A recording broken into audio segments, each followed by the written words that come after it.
All right, man. Last week the stock market saw a return of volatility, falling from all-time highs to lows not seen in over 2 years. Was it a signal that the party's over and the global reset's begun, or was it just a temporary blip? A correction as the market takes a breath and gets ready to zoom off to unthought-of highs. Stand by for the most improbable economic advice since Gartman last got it right. Cue the intro.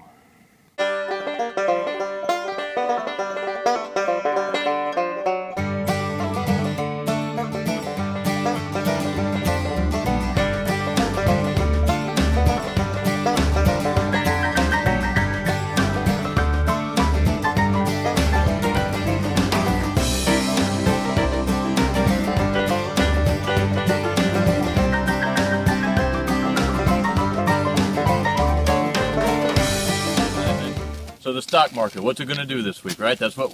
Well, I shouldn't say that's what we're all worried about. I'm worried about all this rain washing my driveway down the hill, but anyway, lots of people are worried about the stock market, and is this the beginning of the crash? Is this when the reset starts? And I say no, and I can think of a couple of reasons why. The first one off, and Roll Eek, this is for you, brother. Try this one off for some informational density, if I can remember it. Let's see if I pull this off. So the Great Depression, the historic stock market crash in 1929 that set the standard for economic hardship for all time. Let's see, when that crash started in 1929, the stock market had reached a high of 381 points. Contrast that to our recent high of 26,000 points. Over the course of the next 3 years, before it finished dropping, that crash took 3 years. In 1932, when the crash stopped, the stock market had fallen down to 41 points, from high of 381 to a low of 41. It lost 89% of its value. Okay, so last week, what happened in all that volatility? I think there was a total drop of 5.2% for the week in the two major indexes, the Dow and the NASDAQ. I may have that wrong. Please forgive me if I do, but it's close if I'm wrong. That was too much informational density. I lost my train of thought. Hold on a second while I re-get it. And I think there were 3 days when it dropped 2% that last week. And then like the last day, it shot back up. But kind of what had everyone rattled were these big point drops we were seeing. But in reality, folks, you remember, those big point drops don't mean anything. You know,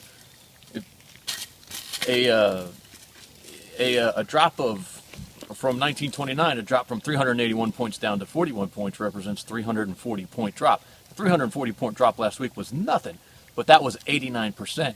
You know, we had swings. I think there was huge swings. I think there was 1,000-point swings at some point, and you know that represents nothing out of 20, not nothing, but out of a stock market valuation of 26,000. Obviously, it's just not that big a deal.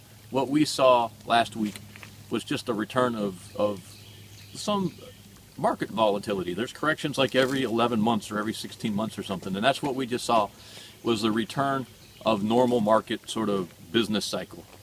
Now that should be worrisome because we've been putting the business cycle off for so long that it's going to come at some point. But what we saw last week wasn't a correction. Well, I mean, I don't know. It may have been technically a correction or something, but it was just a blip. This was a little dip, and what's going to happen now, in my opinion, and I don't normally like to make these hard predictions like this because I see a lot of guys get burned, but I'm going to make one anyway. I'm going to make a pretty hard prediction. Here we go, Roll. A little bit more informational density for you. We may see a little bit more volatility. It might swing back and forth, but the financial powers that be, they're going to convince themselves this was their correction, and they're all going to pile back in, and they're going to shoot this sucker to 30,000 as quick as they can get it there. Maybe even more. I don't know. I may be being conservative. Here's why. First off, they're playing with house money. You know, they all got bailed out back in 2008. They're flush with cash. They're repatriating cash now from the tax deal. A lot of them are playing with passive investor money. You know, people putting money in their 401ks and their investment retirement accounts and stuff and never looking at it again. And these the people who are managing this stuff know that if there's a big problem, there's going to be a bailout, and the government will take care of these people. So all these guys are playing with house money. There's no downside if they blow it all up. And of course, the upside to them if it succeeds is, you know, huge payouts and rewards and great financial returns. So there is no incentive for anyone to get cautious at this point. There's all the incentive is for everyone to say, you know, we're in the money, happy times are here again, and boom, take off again. There's some headwinds to this. You know, there's the demographic slowdown and these passive investors starting to cash out as the baby boomers age, and you know, people my age and younger aren't investing or saving like they should. But those are all technicalities. Those are details. Those are fundamentals. The market doesn't care about that stuff anymore. They've got this thing figured out. It's a new day. It's a new age, and they're going to be able to convince themselves now that from all these historic highs we've been having, we had a little correction, we had a little dip. Now it's time to kick her into gear. Inflation's up a little bit. You know, employment's up. The economy's running on all cylinders. They are gonna put the pedal to the metal, and they're gonna zoom this thing up to 30,000. Could be wrong.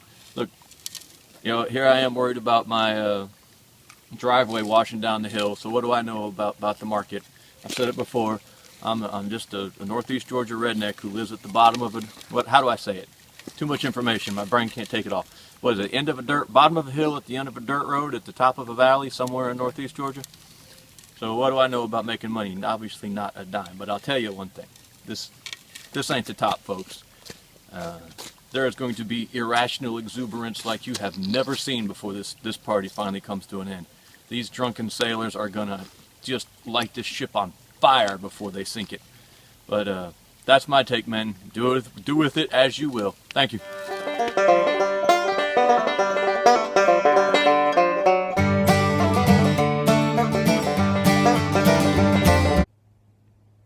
Yeah, I know this is where we try to put something amusing at the end of the video, but the truth of the matter, there's probably nothing more amusing than a guy with a beard like this living in a double-wide trailer in the middle of the woods,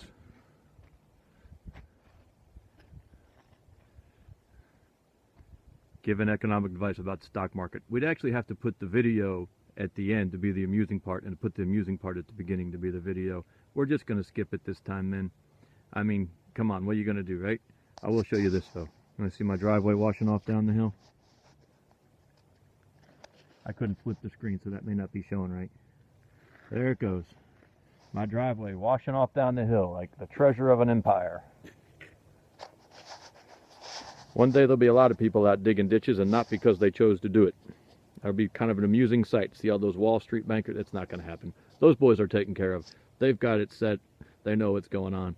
The Wall Street bankers are never going to be out here digging ditches. The nice thing about digging ditches is it really doesn't matter what the Wall Street bankers do. I'm going to be digging ditches either way.